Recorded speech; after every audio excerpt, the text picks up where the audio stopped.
Bonjour à tous, bienvenue sur ce 10e épisode de Coach 60 jours pour devenir coach, là où je vous partage tous mes apprentissages. On continue aujourd'hui sur la biomécanique et aujourd'hui on va parler du soulevé de terre. Alors le soulevé de terre, aujourd'hui gros sujet, un exercice très populaire, très technique également, qui peut être très bénéfique, mais qui peut être également synonyme de blessure s'il est mal exécuté. Aujourd'hui, on va surtout parler du soulevé de terre classique, qui se rapproche beaucoup de sa variante le soulevé de terre en prise sumo.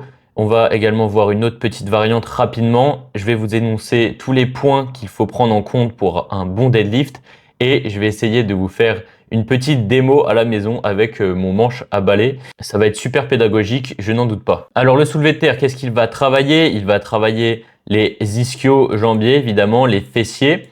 On va avoir un mouvement qui va se baser principalement sur une extension de hanche. On va réduire la pression sur les genoux. Hier, on a vu que le squat mettait beaucoup de pression sur les genoux qui pouvait être répartie avec l'extension de hanche. Mais là, on va être sur un focus extension de hanche lors de ce mouvement. D'ailleurs, ça va être très important de l'avoir en tête pour bien le réaliser. Également, on va solliciter grandement les érecteurs spinaux lors de ce mouvement pour stabiliser, protéger notre colonne, notamment ce qui peut être mal effectué et la première cause des blessures, on va dire. Lors de ce mouvement, on va pouvoir recruter également les dorsaux, les trapèzes, les quadriceps aussi et les adducteurs également. Sans oublier nos abdos qui vont être responsables de la stabilité lors du mouvement et la stabilité de notre tronc en général et donc de nos érecteurs spinaux qui vont être les plus fragiles. Donc on va avoir le soulevé de terre traditionnel, le sumo. Le traditionnel, on va avoir les genoux qui vont être à l'intérieur de nos bras et là ils vont être à l'extérieur de nos bras, donc on va écarter davantage nos jambes. Le traditionnel va davantage recruter les érecteurs spinaux, tandis que le sumo lui va recruter davantage nos quadris et également davantage les adducteurs, comme on va avoir un écartement de jambes plus conséquent. Donc qu'est-il important de prendre en compte pour un bon deadlift? Ce que je vais vous illustrer juste après avec mon manche à balai, ça va être premièrement des pieds largeur de hanche, une pointe légèrement ouverte et si on est en sumo, on va avoir tendance à ouvrir davantage cet angle de pied pour que les genoux puissent suivre, toujours respecter cet alignement avec les genoux et le sens des pieds pour garder une flexion de genou ou une extension de genou qui va être la plus naturel possible. La barre au milieu des pieds, lorsqu'on va regarder notre barre du haut, on va voir le milieu de nos pieds qui va être séparé par cette barre. Prendre une prise qui nous convient le mieux, la prise pronation, celle qui va être la prise classique. Une prise mixte où on va avoir une main en pronation, une main en supination et le hook grip avec les deux bras en supination. Les épaules vont être alignées avec les genoux sur le plan vertical, c'est-à-dire quand on va nous regarder de profil, si on trace une ligne perpendiculaire au sol avec nos genoux, normalement on va recouper avec nos épaules. Les bras sont tendus, c'est pas un mouvement où on va faire une traction de bras, c'est un mouvement où juste les bras vont nous servir de crochet en fait finalement, d'où le nom hook grip. Le regard il va être neutre comme hier lors de notre squat, c'était important que le regard suive le mouvement.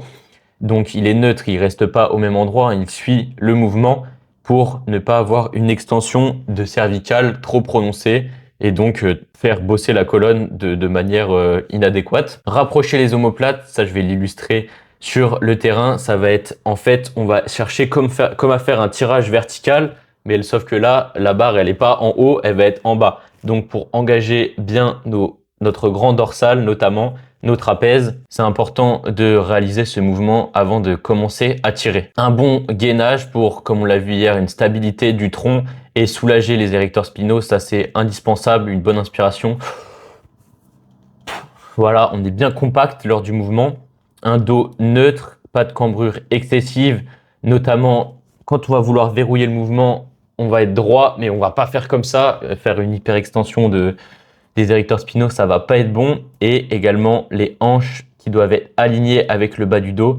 Faire en sorte de bien comprendre ce mouvement d'extension de hanches et avec le bon gainage, garder nos érecteurs spinaux un peu dans l'axe, enfin carrément dans l'axe même de notre hanche et tout au long du mouvement, garder cet alignement naturel et pas venir tout casser par exemple au milieu du mouvement en forçant de manière inadéquate. Donc comme je l'ai dit, c'est un mouvement d'extension de hanche, c'est important de l'avoir en tête.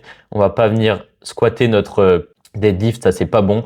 On va avoir un mouvement de hanche qui va nécessité d'avoir les hanches ni trop basses ni trop hautes, trouver le bon juste milieu pour qu'on ait ce bon alignement avec les adducteurs spinaux et les hanches. La barre proche du corps, évidemment, comme on l'a vu avec les leviers, plus le poids va être loin du corps, plus le bras de levier va être inefficace, enfin pas inefficace, mais il va être moins efficace. Et plus la barre va être proche, plus on va être fort. Et moins le bras de levier est conséquent, moins on va venir traumatiser nos pauvres petits lombaires. Pas d'hyperextension en haut, mais ça je l'ai dit juste avant en parlant d'un autre point. Redescendre, contrôler, pas de rebond, surtout si on fait de l'hypertrophie et qu'on débute d'autant plus. Si vous devez prendre en compte tous les éléments qu'on a vus et que vous êtes capable de les appliquer au moment du rebond, je pense que vous êtes très fort si dès le début vous arrivez à faire ça et vous faites pas de la force. Donc on s'en fiche un peu de si vous faites moins de reps.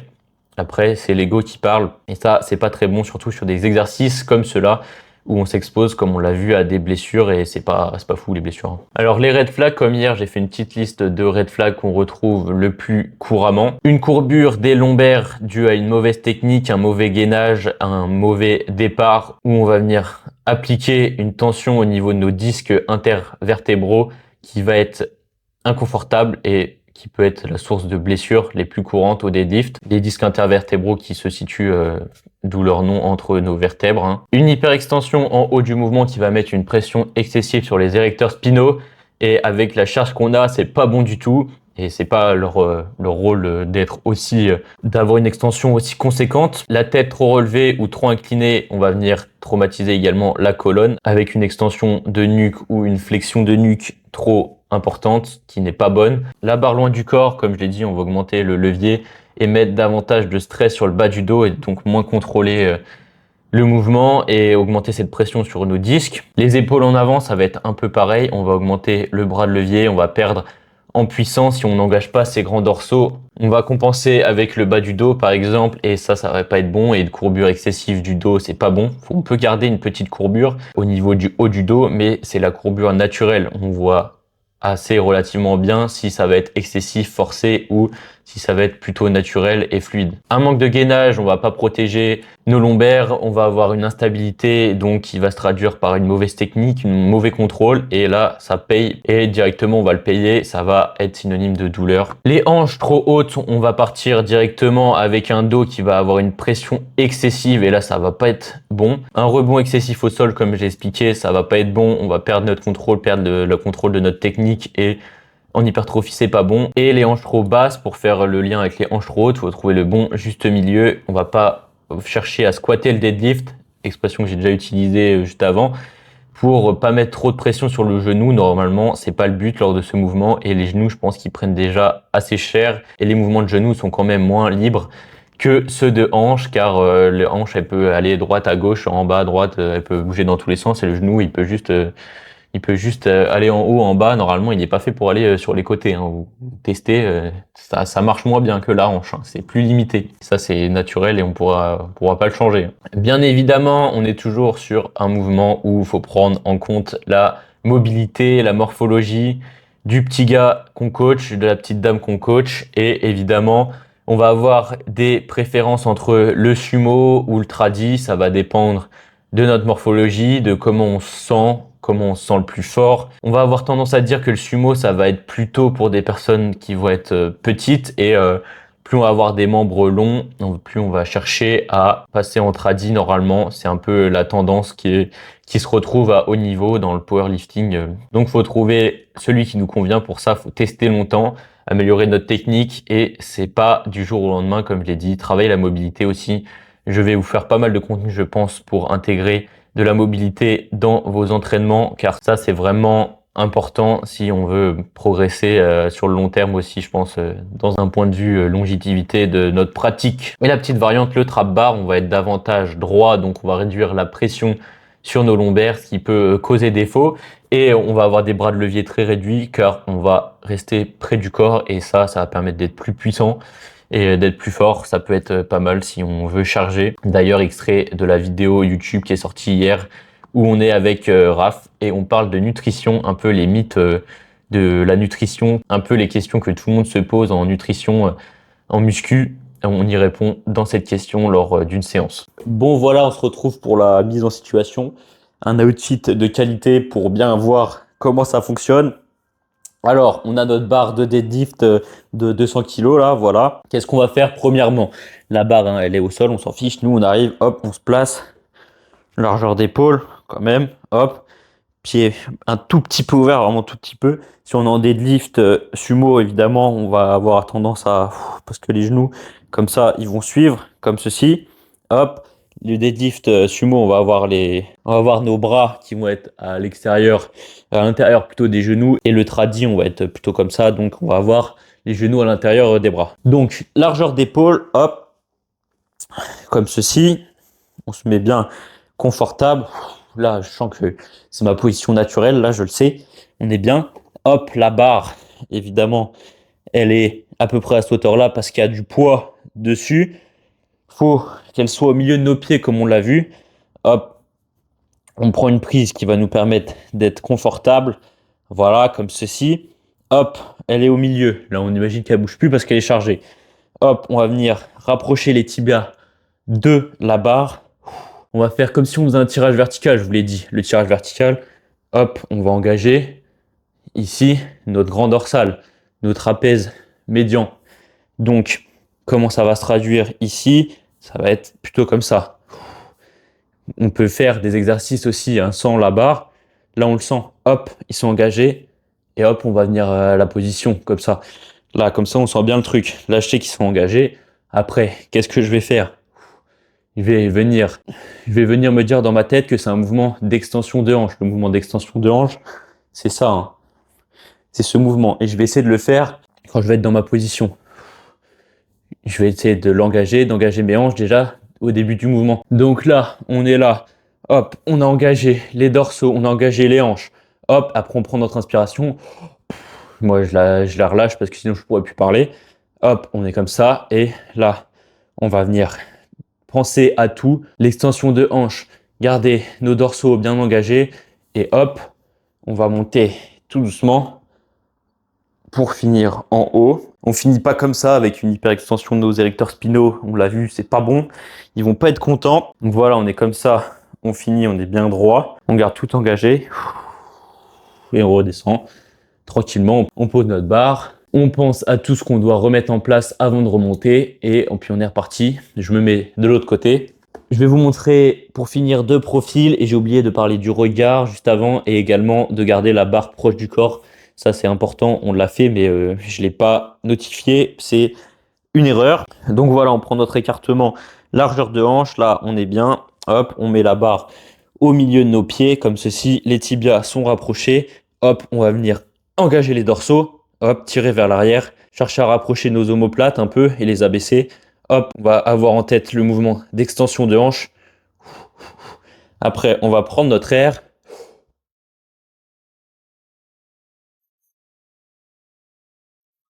C'est un peu compliqué d'illustrer sans charge parce que les pressions, évidemment, vont pas être les mêmes. Et là, je suis un peu obligé d'essayer de les reproduire de moi-même. Donc, c'est compliqué un peu à illustrer, mais vous inquiétez pas, il y aura de l'exemple en salle de sport. Ça, je vous le promets, ça va arriver, ça va arriver. D'ailleurs, je suis en train de préparer un programme là pour tous ceux qui débutent, tous ceux qui veulent se mettre à la salle, tous ceux qui font un sport à côté et qui veulent commencer la salle pour se muscler, tout simplement, avoir un physique duquel ils sont fiers.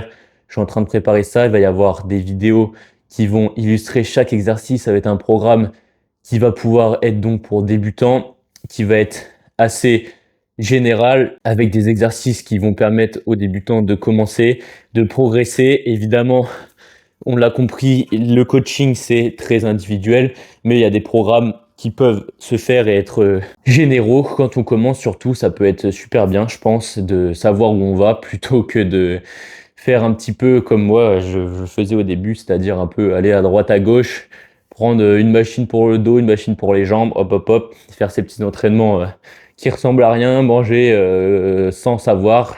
Ça va être un programme qui va regrouper tout ça.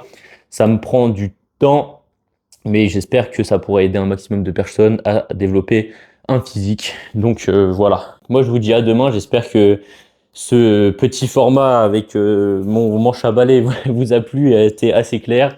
J'espère que j'ai pensé à tout et je pratique pas le deadlift, donc c'est compliqué. J'ai pas trop l'expérience dessus, mais je vais m'y mettre pour pouvoir apporter ma dimension personnelle.